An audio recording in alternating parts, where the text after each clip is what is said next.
Good morning, everybody, and welcome to Mount Rushmore. To start your visit, I'm just going to give you a brief account of the history of the memorial before letting you roam about on your own. I won't keep you long, okay?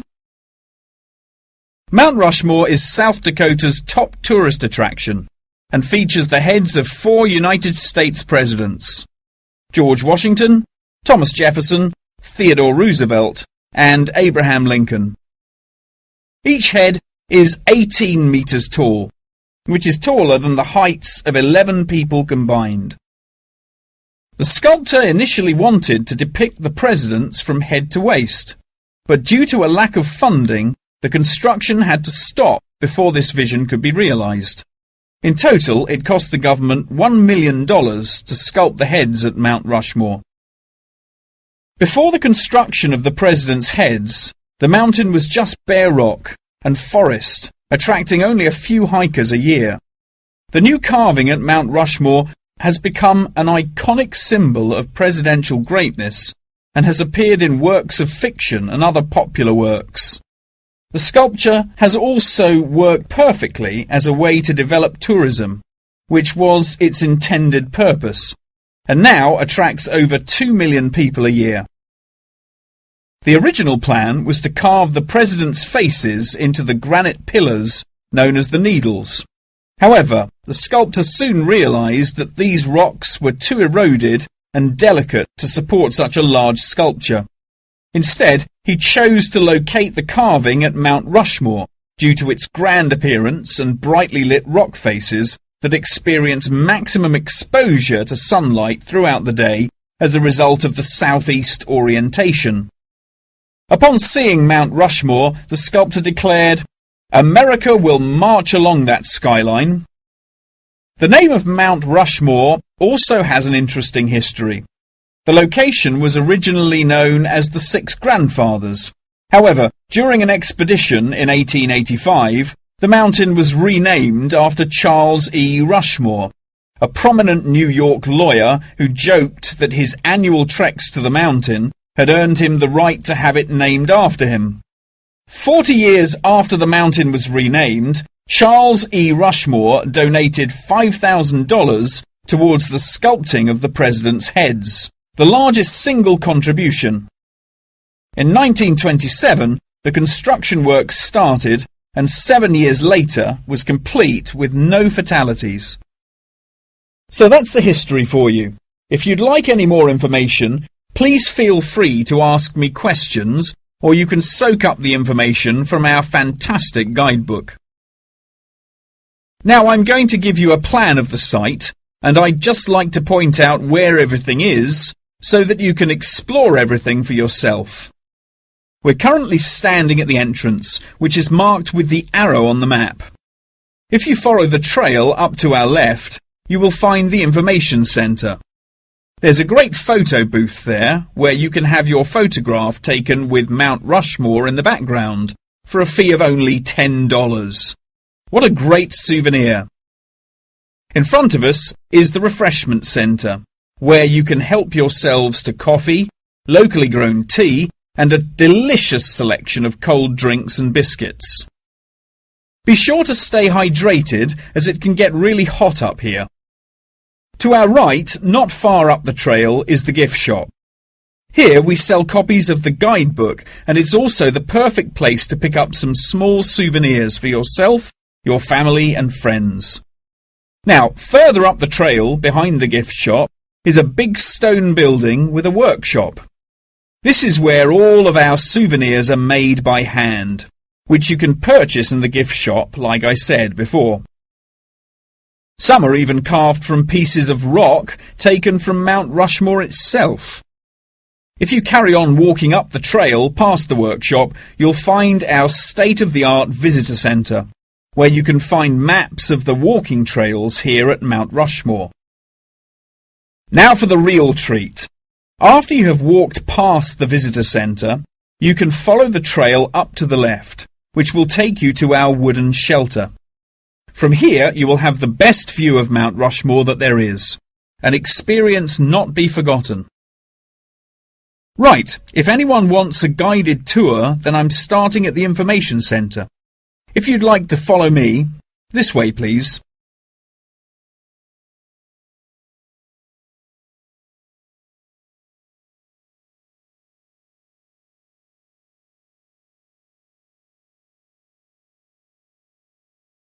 Excuse me, Dr. Twain.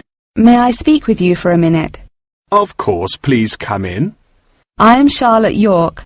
I'm considering taking your course in tourism. Right. Well, Charlotte, how can I help you? I have been considering studying tourism. However, it is such an important decision that I would like to seek some advice about it first. Would you mind answering some of my questions? Absolutely. Fire away. Well, I have been discussing courses with my parents, and they are concerned that I will not be able to get a well-paid job with a degree in tourism. The reason that I want to study the course is that I have a great interest in the subject, and I think I would really enjoy it. I believe the only way that I will enjoy my life is if I enjoy my career. Happiness is far more important than money, don't you think? Absolutely. I would much rather be happy and poor rather than rich and miserable. Money cannot buy you happiness. I'm glad you agree. You needn't worry about money, Charlotte.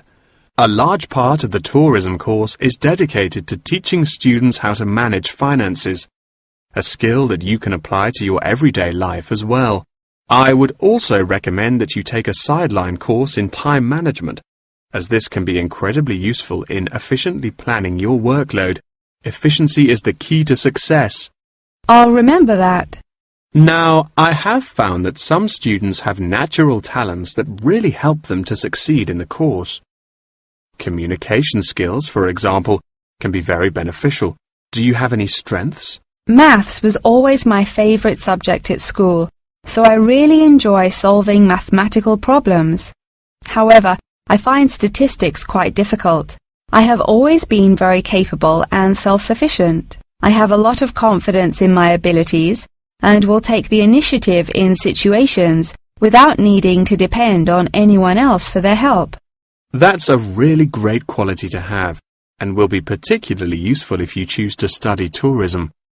That's great. I would recommend that you spend some of your time researching the course. A lot of people who are uneducated on the subject claim that tourism is a shrinking industry and that it will become irrelevant in the future. If you study the published research, however, you will see that the truth is quite the opposite. The industry has, in fact, grown significantly as people have developed an ever-increasing interest in culture and travel. Have you compared the university course with a polytechnic? Yes, I have. I was interested in studying the course in modules. However, the university doesn't offer that option. I don't have enough funds to be able to attend an expensive university, so I was relieved to see that the course is quite affordable. I also considered attending a summer school instead of university to save money, and so that I could work during the rest of the year. But I really wanted the university experience. I think that university would suit you well. Now, what about the courses? Are you interested in any of the other subjects on offer? I have looked at a few. I was interested in travel and business as it sounds similar to tourism. That is really worth learning. However, be aware that it is difficult and will demand a lot of your time. Okay, that's good to know. You might find that Japanese is an interesting course and it will teach you valuable skills in speaking the language. Personally, it's not bad and could be of some help, but not that much. Okay, Japanese. Got that. What about medical care? Well, if you have time, the course will teach you a lot about curing diseases and illnesses or dealing with injuries outside, although it's not essential. So, okay, if it's useful, I'll take it. If you enjoy using technology and are worried about fulfilling the entry requirements, computing is very relaxed about the skills that applicants must possess. I'm terrible with computers. so I'm not sure that I would enjoy that course. How about public relations? Yes, I would recommend that course. It would be related to entering the tourism industry, as it will educate you on how to approach clients and develop associations with them. That's great. Thank you so much for your help.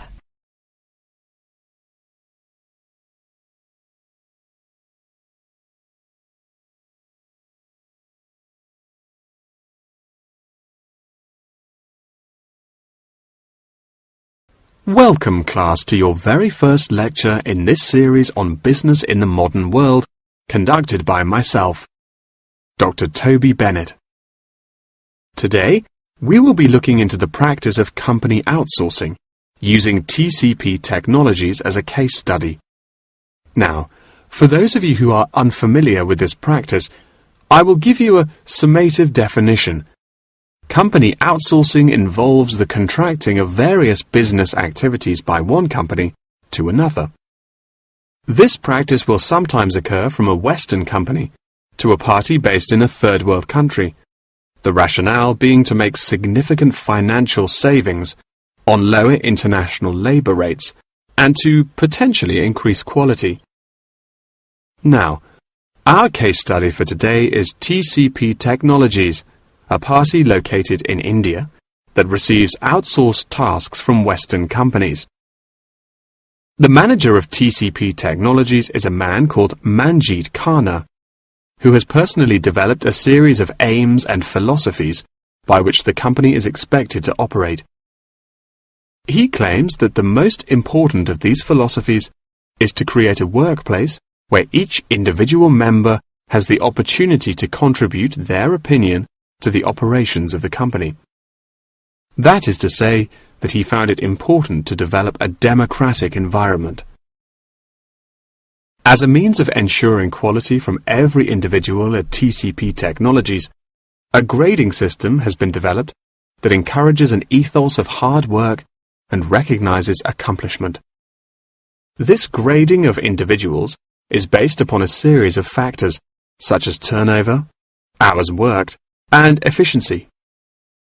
Every month, Khanna publishes the grades on an internal website, where staff can access not only their own grades, but also compare it to others. A spirit of playful competitiveness has developed through this method, which has resulted in increased efficiency and turnover across the company. Khanna also saw it as essential to develop a culturally diverse group of employees as a means of presenting a multifaceted image that would appeal to a host of potential employees from across the globe. This cultural openness has not only increased the quantity of incoming contracted opportunities by 7%, but has also benefited the company itself significantly. A level of transparency now exists that had not before been apparent. According to questionnaires carried out recently, these newly introduced measures have significantly increased the rate of staff satisfaction, which has subsequently led to an increase of 32% in the company's income. These figures are truly admirable and serve as a testament to the measures that Khanna has introduced to the workplace at TCP Technologies. In a recent interview published by The Economist, he declared, "The figures speak for themselves. My system works." When asked if he had any advice for companies on methods they could employ to streamline workflow and increase turnover, he replied, "It's simple, really.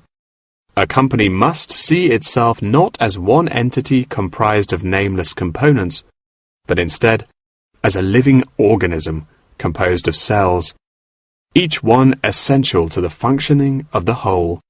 I suggest that the motto by which your management operates will be employee first."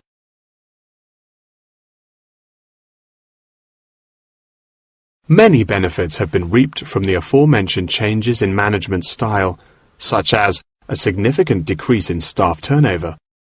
This improvement alone has solved many problems that had before stunted the growth of the company. A lot of these improvements came from the realization that the solution does not have to be produced internally, but can come from any other company. The grading system also immeasurably enhanced the dynamics of the company. The fact that this measuring system is solely produced for staff members and inaccessible by management means that it cannot be used as a judging criterion for promotion. It has proven itself a relaxed and informal means of stimulating workflow. When asked about specific features of his managing style, Kana mentioned that it is important for him to respond personally to any complaints filed by staff members. Having found the existing complaints process slow and ineffective, he introduced a new online system that created a direct line of communication between Kana and all employees of the company. The complaint form, dubbed by Kana as a ticket, eradicates the middleman, is easily accessible to all employees online, and has an interface that can be instinctively navigated. Any staff-related complaint, such as those relating to air conditioning and food quality, can be submitted directly to Kana via this online system. Entitlement to vacation is also a popular issue discussed through this forum.